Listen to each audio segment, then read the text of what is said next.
बांग्लादेश की जो प्रॉब्लम है, जो शशि थरूर कह रहे हैं या कई सारे लोग कह रहे हैं कि वहाँ पे जो फंडामेंटलिस्ट हैं या जो इस्लामिक फोर्सेस हैं, वहाँ पे भी एक जनरेशनल शिफ्ट हो रहा है।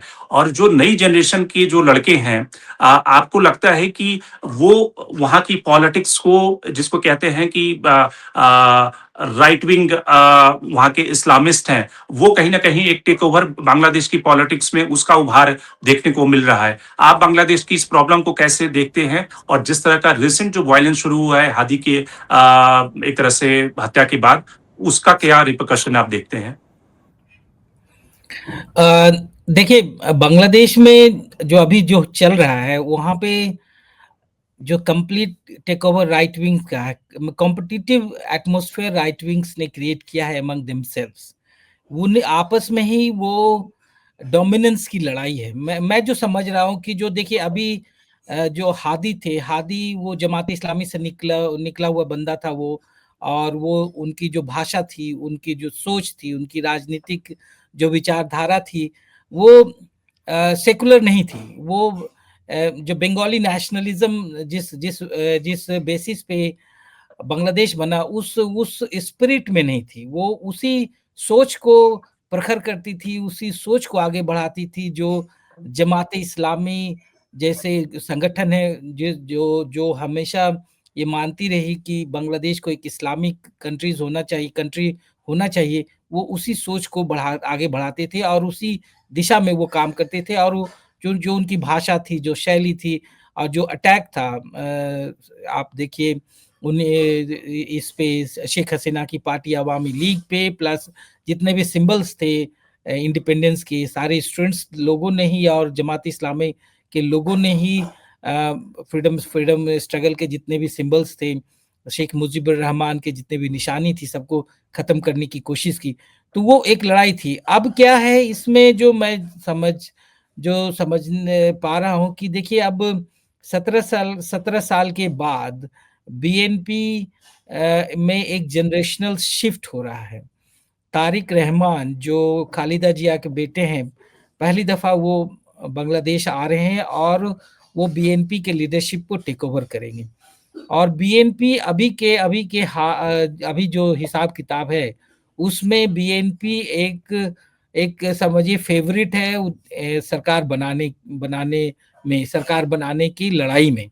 अब बीएनपी और जमात इस्लामी की दोस्ती बहुत पहले से रही है। दोनों दोस्त रहे हैं, पहले भी सरकार में साथ रहे हैं, काम किए हैं। और चूंकि अभी देखिए जो जो यूनुस की सरकार है, यूनुस की सरकार में डोमिनेंस इनका है, सारे जमात इस्लामी लोगों का है। अगर ये इलेक्शंस होते हैं और बीएनपी आ जाती है, तो जमात इस्लामी जो अभी अपर हैंड में है, जो अभी सत्ता का सुख भोग रही है और जो इस सोच में है कि ये अपना वजूद, अपना अपना ये जो टेरिटोरियल एक्सपेंशन और इंटेलेक्चुअल एक्सपेंशन वो बढ़ाने में सफल होंगे इनके रेजीम में, जब तक इलेक्शंस नहीं होगा, और उनका पॉलिटिकल पावर बढ़ाने में ये सफल होंगे। तो उनको, जमात इस्लामी को ये सूट करता है कि जो अभी अनरेस्ट है, जो क्योस है, जो सिचुएशन बना हुआ, ये ऐसे ही कंटिन्यू रहे, सो दैट कि ये जो अनलिमिटेड पावर विदाउट रिस्पॉन्सिबिलिटी ये एग्जर्ट कर सके। यूनिस तो उनके हाथ में प्यादा है।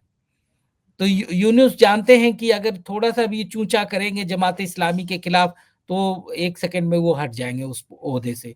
तो चूंकि यूनुस अपना जो उनका ओहदा है, जो जिस सीट पे आज बैठे हुए हैं, ये है कर्टसी जमात इस्लामी और इन ताकतों।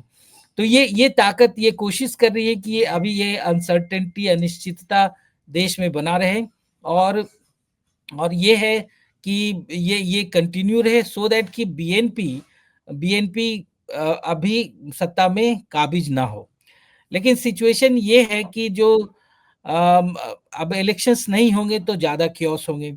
अगर इलेक्शंस होंगे तो एक ये होगा कि जो एक लेजिटिमेट सरकार आ जाएगी, चुनी हुई सरकार आ जाएगी, लेकिन उसकी भी लेजिटिमेसी पे डाउट होगा, क्योंकि ये इलेक्शंस इंक्लूसिव इलेक्शंस नहीं होगा। आप अगर आप किसी इलेक्शन में जो मेजर पॉलिटिकल पार्टी है अवामी लीग, जिसका 35 से 40% वोट शेयर है पूरे कंट्री में, उससे ज्यादा ही, अगर उस इतनी बड़ी पार्टी को जो सत्ता में काबिज थी कुछ दिनों तक, अगर उसको आप सत्ता में इलेक्शंस में पार्टिसिपेट करने नहीं देंगे, तो वो ये ऐसे इलेक्शंस का कोई मतलब नहीं रह जाता है। लेकिन बांग्लादेश का ये इतिहास रहा 1971 से कि कभी भी जो वहाँ पे चूँकि इंस्टीट्यूशंस जो क्रेडिबिलिटी होती है इलेक्शन कमीशन और दूसरे इंस्टीट्यूशंस का, ये कभी उन्होंने एक सिस्टमैटिक रूप में एस्टैब्लिश नहीं किया जिससे लोगों लोगों में एक भरोसा हो कि जो इलेक्शन कमीशन जो इलेक्शन करा रहा है वो सही होगा। तो एज अ रिजल्ट ये हुआ कि जब अवामी लीग सत्ता में रहती है तो बीएनपी उस इलेक्शंस को बॉयकॉट करती है, ये कहकर कि हम उसके जो इलेक्शन कमीशन पे विश्वास नहीं करते, एक न्यूट्रल गवर्नमेंट के अंदर में होना चाहिए। न्यूट्रल गवर्नमेंट के अंदर में इलेक्शंस का मतलब होता है कि आप एक नए लोगों को सत्ता में काबिज कराते हैं, उनका भी अपना एम्बिशन होता है, उनका अपना झुकाव होता है, तो वो भी अपने ढंग से गेम खेलते हैं। जैसे यूनुस, यूनुस एक न्यूट्रल गवर्नमेंट ही मान के चलिए वो हैं, as a new caretaker government है, लेकिन यूनुस का झुकाव सीधे-सीधे रूप से बीएनपी और जमात की तरफ है, तो वो न्यूट्रल नहीं है। वो उनको जानते हैं कि अगर अवामी लीग आती है तो यूनुस को सबसे ज़्यादा नुकसान होगा। तो वो कोशिश करें कि ऐसे ऐसे लोगों को फ़ेवर करें, ऐसे लोगों को सत्ता में लाए जो अवामी लीग के खिलाफ हों, जो जो उनको फ़ेवरेबल हो और उनके उनके हितों को रक्षा कर सके, उनके राजनीतिक हितों और उनके राजनीतिक सर्वाइवल को एन्श्योर कर सके। ये है, तो वो एक इंस्टीट्यूशंस नहीं बना, तो प्र यही होता है, यही देखिए जब आप किसी भी एक डेमोक्रेसी में इंस्टीट्यूशंस की क्रेडिबिलिटी नहीं रहती, तो ये chaos होता है और ये इंडिया के लिए भी एक सीख है कि आप इलेक्शन कमीशन जैसे संस्थाओं को अगर आप एक कमज़ोर करेंगे, उसकी